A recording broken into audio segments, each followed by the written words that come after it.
Hoy vamos a dar la clase referida a la etapa a la que queríamos llegar y que estuvimos introduciendo los grandes movimientos sociales de masa del siglo XX. Hicimos una previa introducción sobre lo que fue la Revolución Mexicana, la Revolución en Perú, en Bolivia y luego lo que fue el varguismo en Brasil.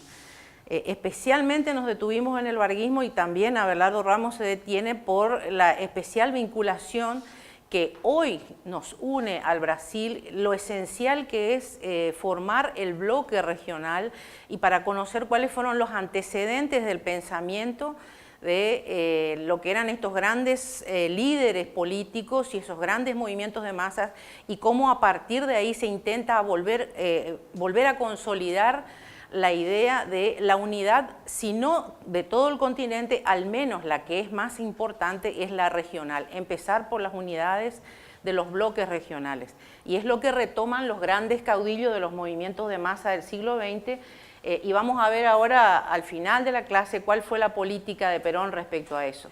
Pero para eso tenemos que primero entender más o menos la estructura del movimiento, pero como ya lo estuvimos explicando, vamos a encontrar pautas comunes en todo lo que sucedió en las revoluciones del Perú, de Bolivia y especialmente en el varguismo de Brasil, ¿sí?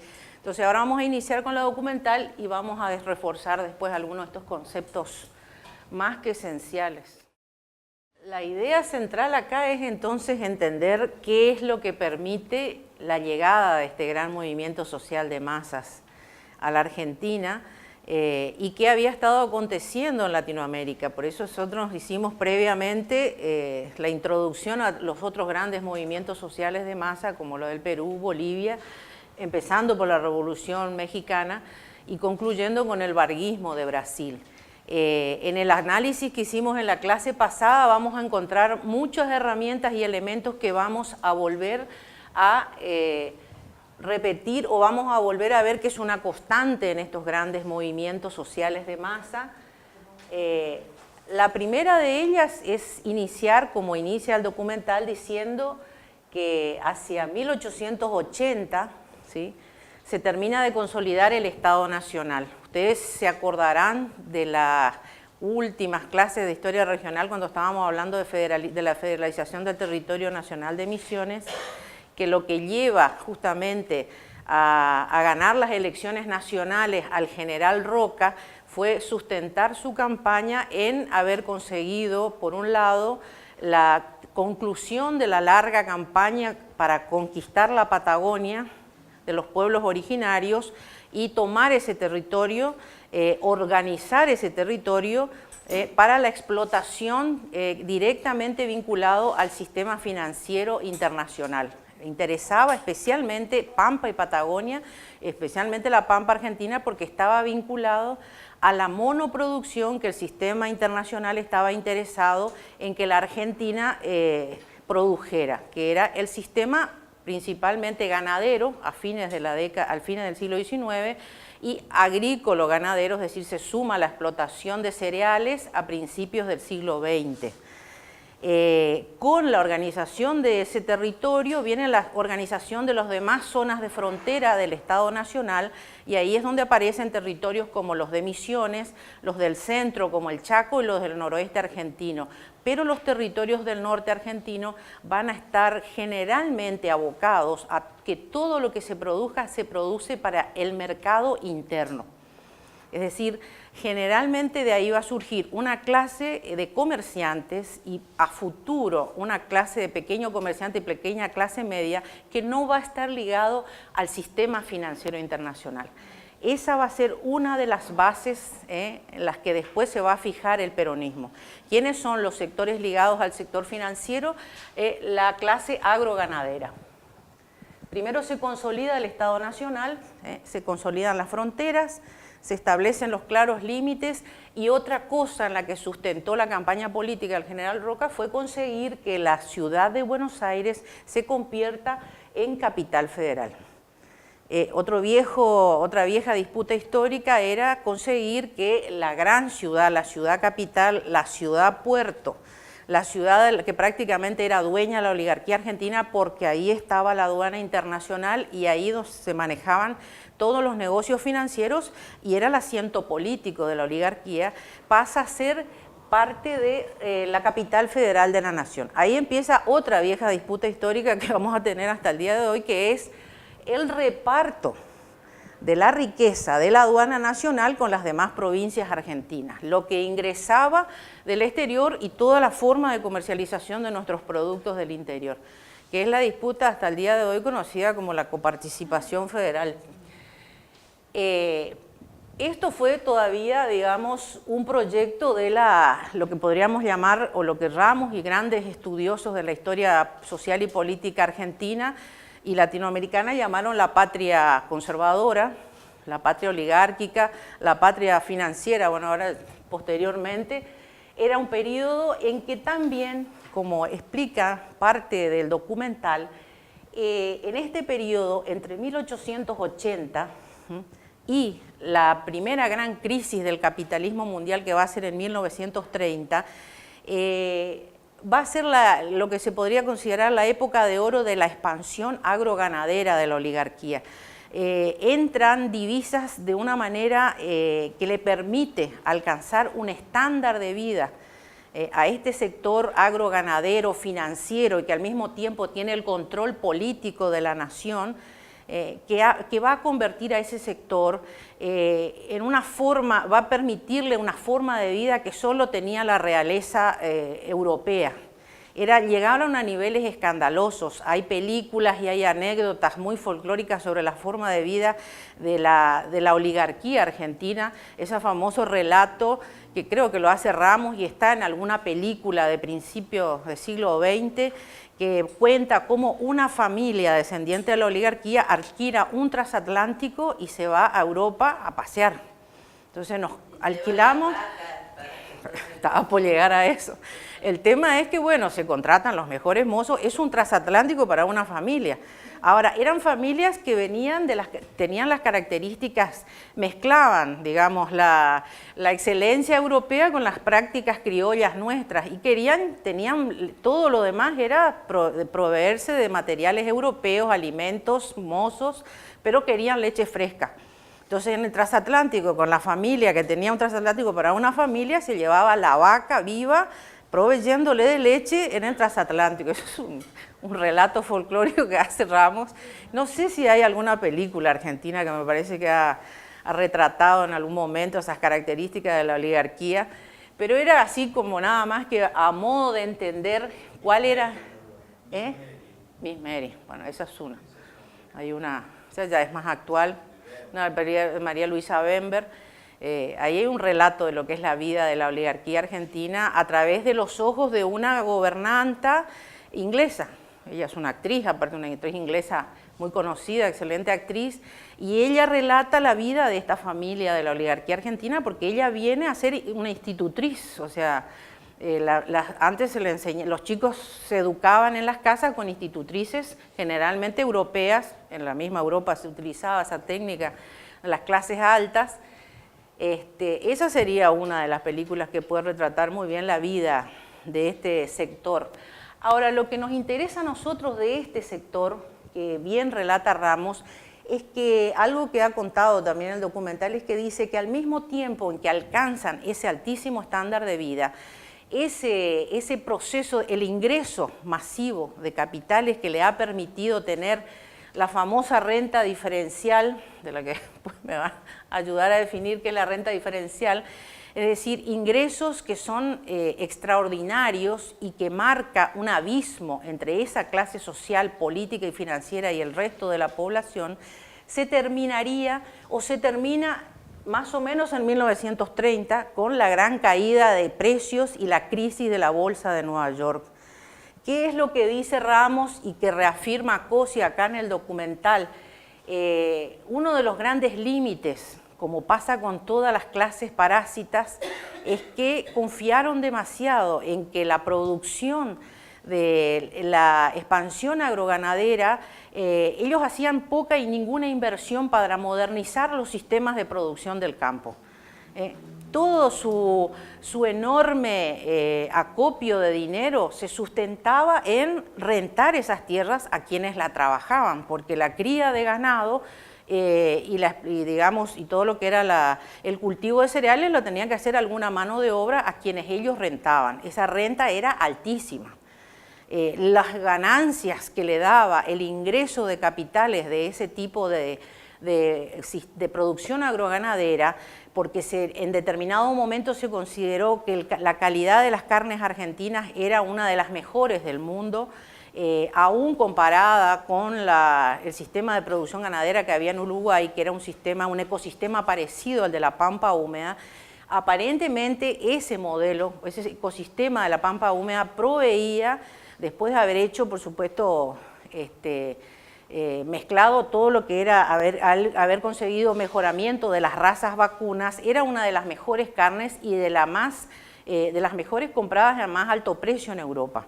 ¿Sí? Eso le dio un ingreso de capitales que la oligarquía argentina, como se define a las grandes oligarquías, son parásitas, nunca invirtieron en mejorar ni las técnicas de producción agrícola, pensando que a futuro se podían agotar las tierras o podía haber llegado alguna crisis, ni tampoco invirtieron ese dinero en crear algún otro tipo de industrias alternativas. Entonces, esa es la mirada de un sector que jamás pensó en invertir ese inmenso caudal de dinero y que lo gastaba en gran parte de una vida dispendiosa.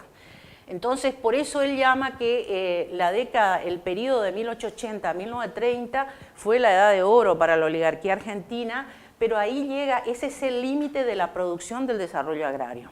Ahí empiezan la gran crisis económica internacional, no le llega la misma cantidad de divisas al sistema financiero, desde el sistema financiero internacional a la clase oligárquica, y ahí es donde, como explicamos la clase pasada, hay una regla de oro que dice Ramos: cada vez que el sistema financiero internacional entra en crisis financiera por cuestiones económicas, por cuestiones bélicas, son los momentos en que los países neocoloniales o Latinoamérica empiezan a emerger todas estas clases sociales postergadas y a conformarse los primeros grandes movimientos sociales que estaban permanentemente subordinados a una clase política inmovilizada, a los partidos conservadores que no permitían el ascenso social, a las clases medias más jóvenes, a los jóvenes oficiales del ejército,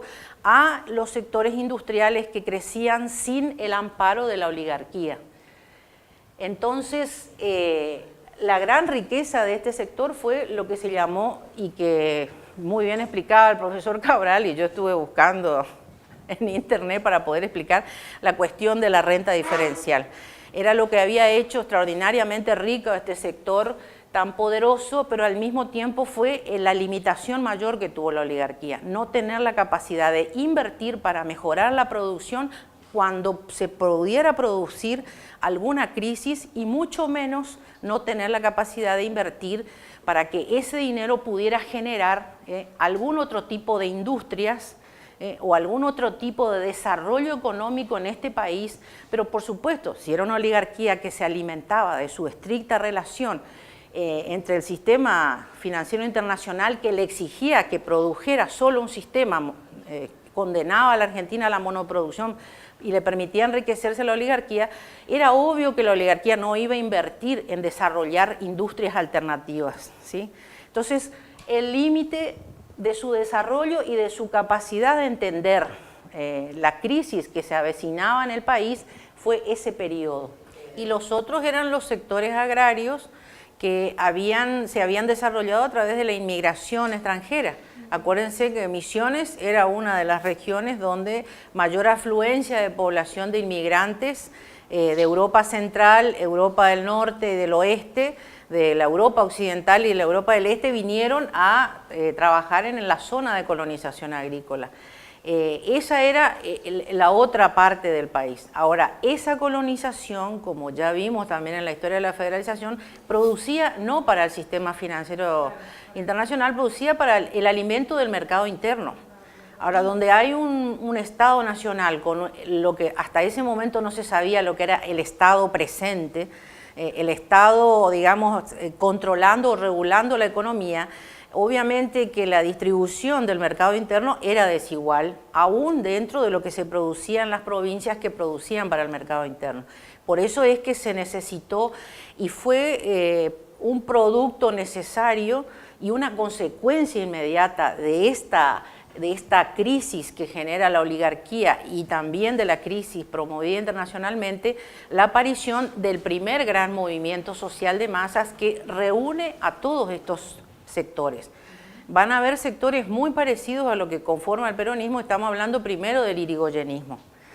Ahí hay una joven oficialidad del ejército, que como explicamos en el periodo del Brasil y del varguismo, el ejército siempre tenía o ha tenido históricamente dos grandes ramas. Uno de los sectores, como pasaba en el Brasil y muy parecido en la Argentina, era la Marina, donde estaban todos los descendientes y los que estaban emparentados con las principales familias de la oligarquía argentina. Y el otro sector, que era la infantería o el ejército, como se le dice, era el sector más democrático, el que permitía el acceso a las clases medias del interior y a distintas clases sociales.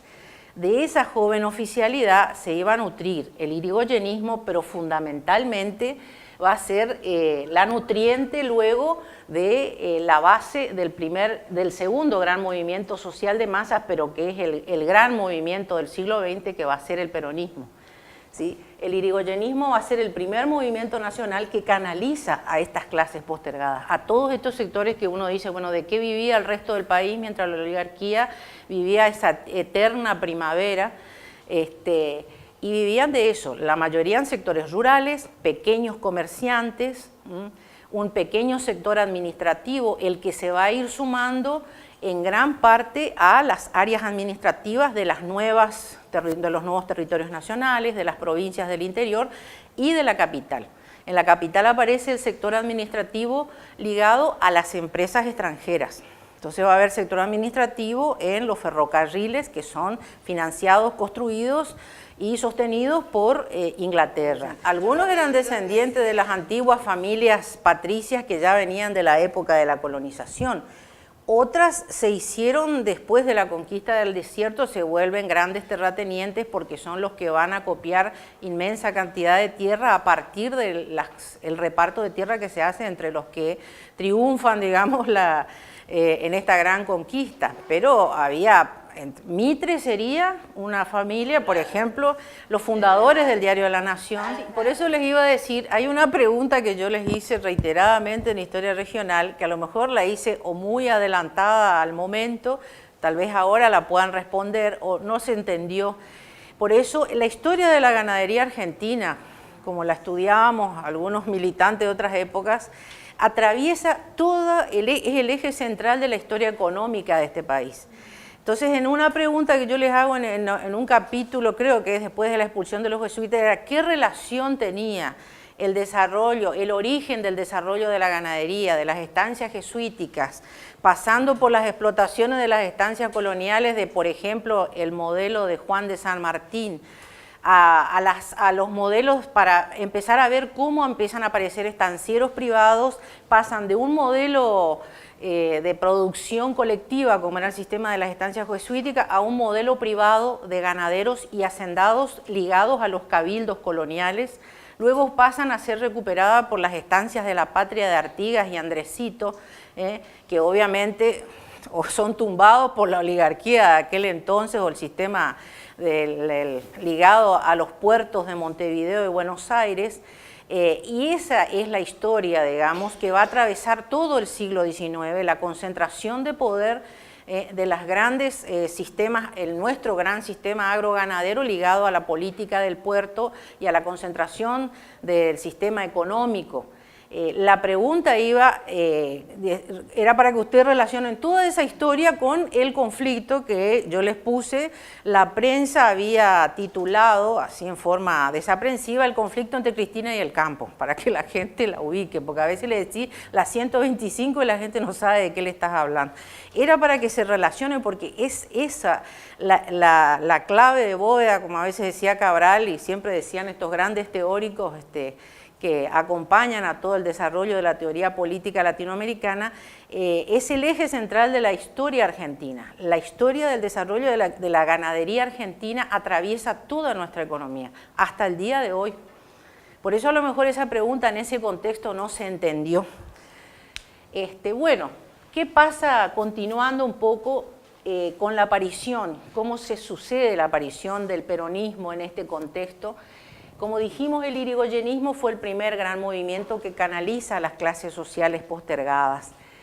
Cuando viene el gobierno de Irigoyen, empiezan a surgir la pequeña clase media urbana, que era todavía administrativos, ¿sí?, de empresas extranjeras.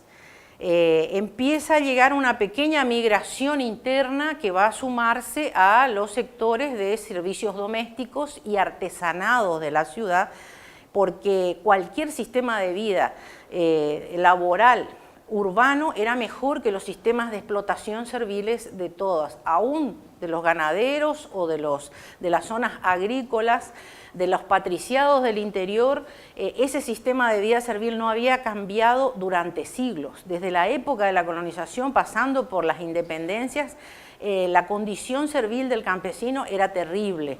Entonces, el migrar hacia el sistema doméstico, o los que tuvieron algún tipo de formación artesanal, como podía haber pasado también con la migración guaraní, que se va integrando, adquiere conocimientos artesanos y se va integrando a toda la población agroganadera de la costa del río Uruguay, y migra y construye algunas de las grandes ciudades del Río de la Plata.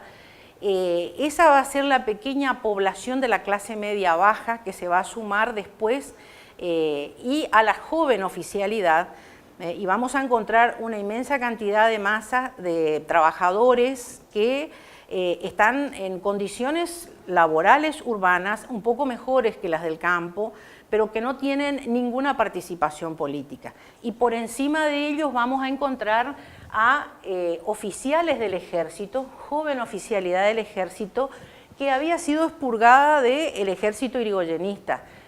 Irigoyen ya obtiene la adhesión de un sector del ejército nacional, ¿sí?, y cuando derrocan a Irigoyen, derroca otra vez el pacto entre la oligarquía, el sistema financiero internacional, derroca a Irigoyen, expurgan al ejército de toda esa joven oficialidad. Esa joven oficialidad que siempre permite que el sector más democrático del ejército se vuelva a recomponer con clases sociales que no vienen de la oligarquía, son las que una vez más, como pasó en Brasil y pasó en Perú y Bolivia, hubo sucesivas revoluciones que generaron esas jóvenes oficialidades. De esa joven oficialidad que fue expurgada del ejército irigoyenista, va a surgir una nueva generación de oficiales jóvenes, de las que la figura más destacada va a ser, como sabemos o sabremos en adelante, la imagen del teniente coronel Perón. Ellos van a provocar, digamos, a lo largo de todo lo que fue después del derrocamiento de Irigoyen, la década infame, se van reuniendo estos componentes sociales que luego la imagen del coronel Perón va a saber captar. En la década infame, bueno, se dieron algunos famosos tratados que demuestran el nivel escandaloso de subordinación que tenía la política de la oligarquía hacia el sistema financiero. Acá hay estudios que por ahí, por cuestiones de tiempo, no nos podemos extender. Hay un famoso libro que también estudiábamos en estas épocas de militancia, que es La política británica en el Río de la Plata, de Raúl Scalabrini Ortiz, que investiga lo que fue la creación del Banco Central. El Banco Central fue creado por el sistema financiero británico. Las actas de creación del Banco Central cuenta entre una larga explicación de nuestra relación con el sistema financiero británico. Es un libro extraordinario, es accesible a todo público, digamos, no tiene que ser uno ni un financista, ni un economista, ni un politólogo para entender estos grandes trabajos desarrollados en la década del 30 en la Argentina. Y, por ejemplo, lo primero que él plantea o que denuncia y demuestra en ese libro es que las actas de fundación están escritas completamente en inglés. el 90% de los componentes de los accionistas del Banco Central eran británicos, el 10% de la oligarquía argentina. Son así datos sueltos para entender. Ahí está. Y decía Ramos, y todo esto pasaba antes porque no teníamos regulación y no teníamos un banco central. Cuando por fin tuvimos un banco central, en estas condiciones se creó el Banco Central de la Nación Argentina. ¿Se entiende? Ese era el nivel de subordinación de nuestra oligarquía a este sistema financiero. Irónicamente, también como dijimos, esta década fue la que permitió que empezara a aparecer una industria incipiente totalmente desligada de la oligarquía, porque la oligarquía cuando entra en crisis en 1930, y como bien contaba Olga, había llegado a una dependencia tal de las importaciones que se compraba todo del exterior. Entonces cuando empieza a venir, se corta la afluencia, no solo de los capitales que alimentaban el alto estándar de vida, se corta la llegada de casi todos los, ¿cómo podemos decir?, bienes esenciales para la población. Y empieza a aparecer una industria incipiente, no amparada por la oligarquía, por ejemplo, de los textiles. Ayer le preguntaba a Castiñera cuáles eran esas industrias de los inicios, industrias textiles, industria de partes del automotor. Acá van a llegar los norteamericanos también a su manera, y ya veremos después las relaciones, partes de automotores, industrias de partes eléctricas,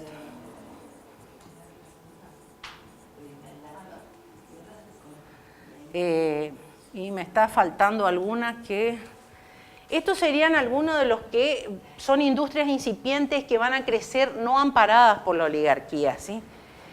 ¿Qué sucede? Cuando llega a la joven oficialidad que hace la revolución del febrero del 43, con la que asciende un grupo de jóvenes oficiales, entre los que se va a destacar en el cargo de secretario de Trabajo y Previsión el coronel Perón, en el momento mismo en que él se hace cargo de esa secretaría, empieza a observar y a establecer directo contacto con todos esos sectores que él observó con absoluta inteligencia y capacidad de decir cuáles son los sectores más postergados, pero al mismo tiempo los sectores que si yo los apoyo me pueden apoyar a mí y podemos empezar a construir un sector o un factor alternativo para competir primero con la ausencia absoluta de entrada de divisas, y son los que se van a sumar. Por eso dijimos, cuando se disuelve el primer gran movimiento nacional, va a tomar nuevos rumbos.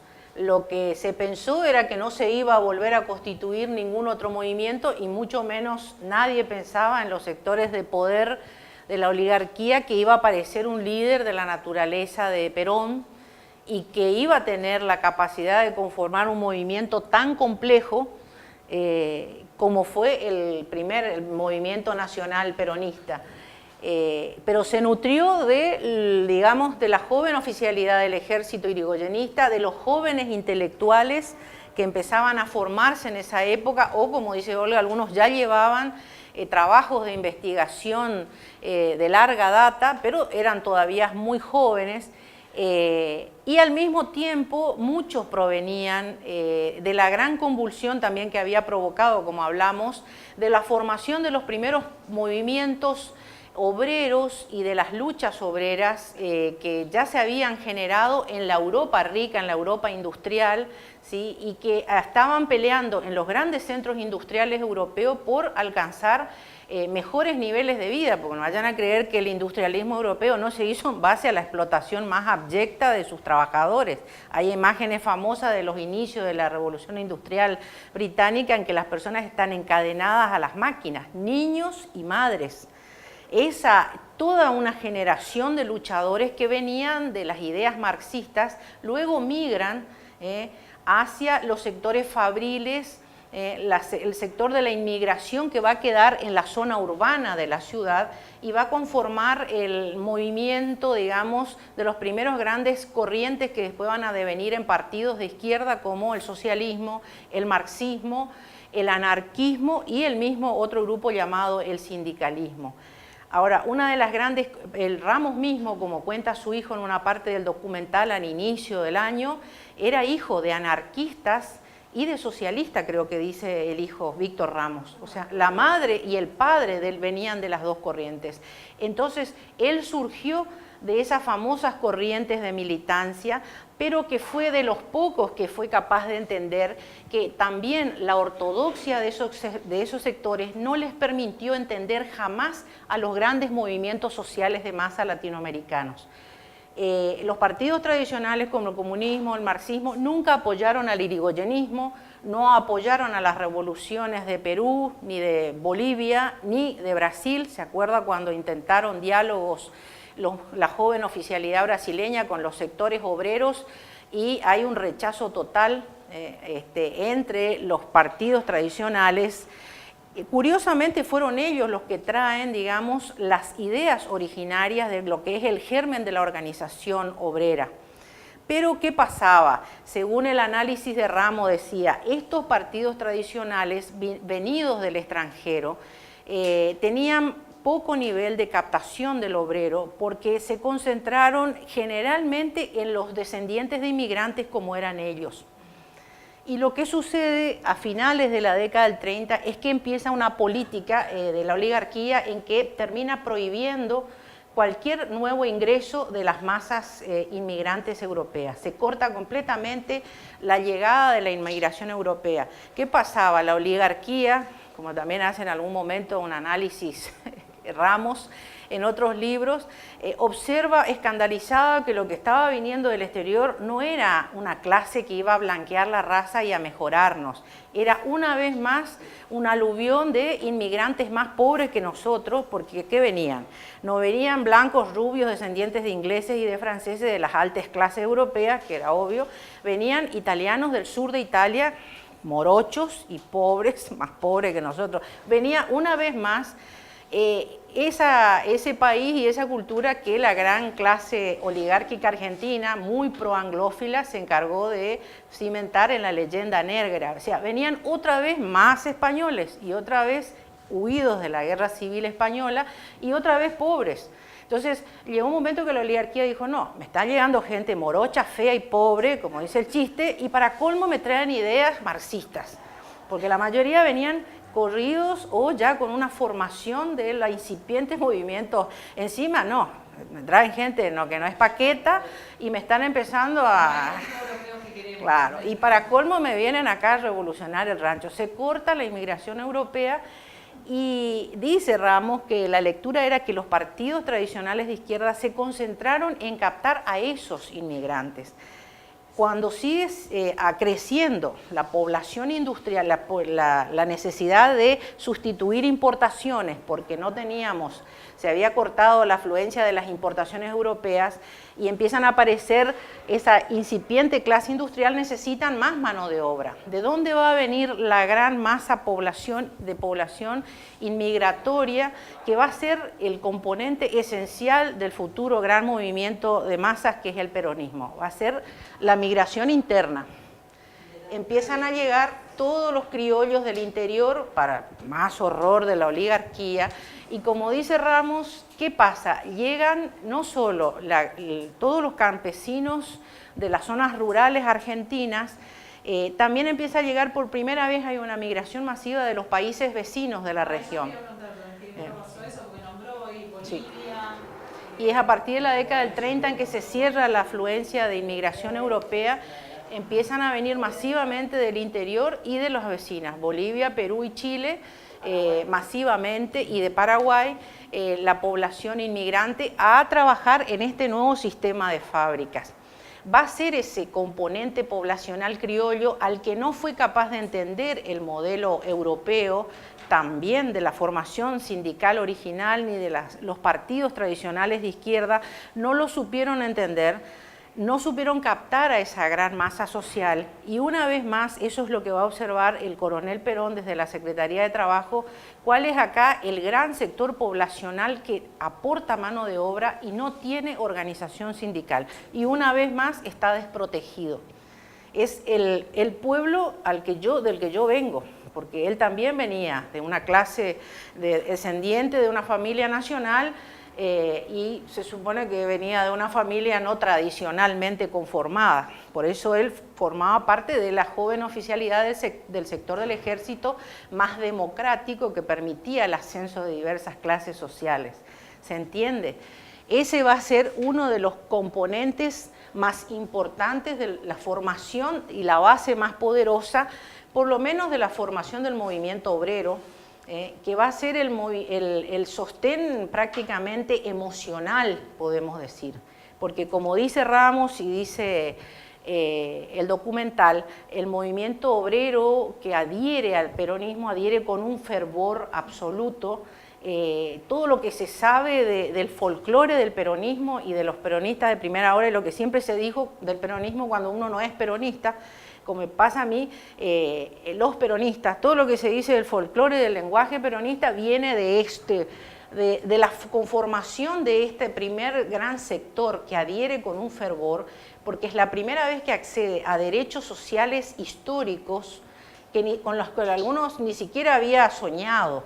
Se le otorga ese derecho social y establecen un pacto de ellos sostener al gran líder, acompañar al desarrollo de la industria incipiente, luchar contra la oligarquía, que eso era una consecuencia inmediata de todo este gran movimiento, pero son los que van a dar el amparo emocional y el sostén al gran movimiento. Porque como dice Ramos, en realidad la burguesía,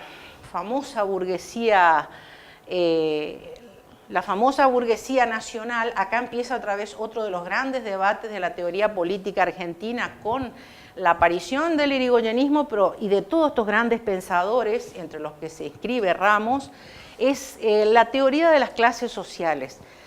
Como él dice, la burguesía nacional en Latinoamérica en su conjunto adolece siempre del problema de no tener conciencia de clase, y eso lo dice brevemente el documental. Es decir, a diferencia de las burguesías industriales más poderosas de Europa y de Estados Unidos, que llevaron un largo proceso de concientización de para qué se invierte en el país o en el territorio en el que viven, para qué es necesario invertir y empoderar ese territorio para empoderarse uno y empoderar después lo que sería el Estado Nacional, cuál es la importancia, les lleva varios siglos de toma de conciencia, que van desde el artesanado hasta el desarrollo industrial más moderno. Acá estuvimos todo el tiempo sometidos a esa clase dominante que es totalmente parásita, y a la subordinación de un campesinado casi en condiciones paupérrimas y serviles, y toda industria incipiente era generalmente no acompañada por ningún plan del Estado hasta la aparición de Irigoyen, ¿sí? Y por supuesto a partir de la aparición del movimiento nacional peronista. Entonces decía, la clase burguesa que surge a partir de estos movimientos nacionales siempre va a ser ambivalente. No tenía una clara conciencia nacional, apoyaron y sostuvieron los movimientos porque a ellos les convenía desarrollar su industria. Al otro día que se iban o caían estos movimientos, ellos rápidamente decían a buscar financiamiento extranjero. Uno de los clásicos, no sé si es un ejemplo de burguesía nacional, sería el nacimiento del diario Clarín, por ejemplo.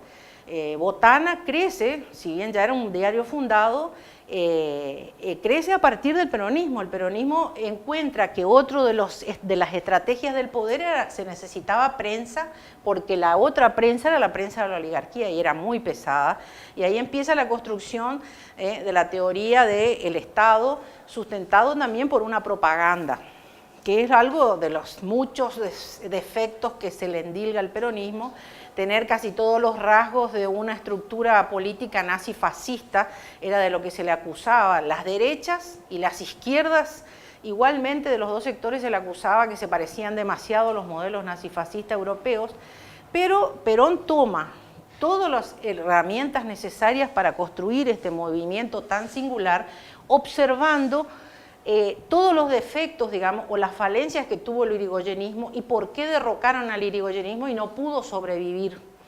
Lo primero era no tener mayoría en las cámaras. otra cosa que siempre le fastidia al antiperonismo, es cómo el peronismo tiene una capacidad de ocupar todos los espacios de poder y asegurarse mayoría en las cámaras. Eso lo lleva haciendo ya décadas. En este momento, una de ellas era la lucha por conseguir mayoría en Senado y Cámara. Lo otro era la prensa. Es decir, ¿qué se dice de vos y de tu movimiento cuando vos tenés un solo diario dominante? Era construir una prensa nacional. El Clarín nace a la sombra del financiamiento del peronismo. Ya estaba creado. Pero mientras duró la primera etapa del peronismo, el Clarín es financiado y es absolutamente peronista. Al otro día que cayó Perón, es el diario que hoy conocemos y entra en sus hermosas relaciones con se contó por la televisión.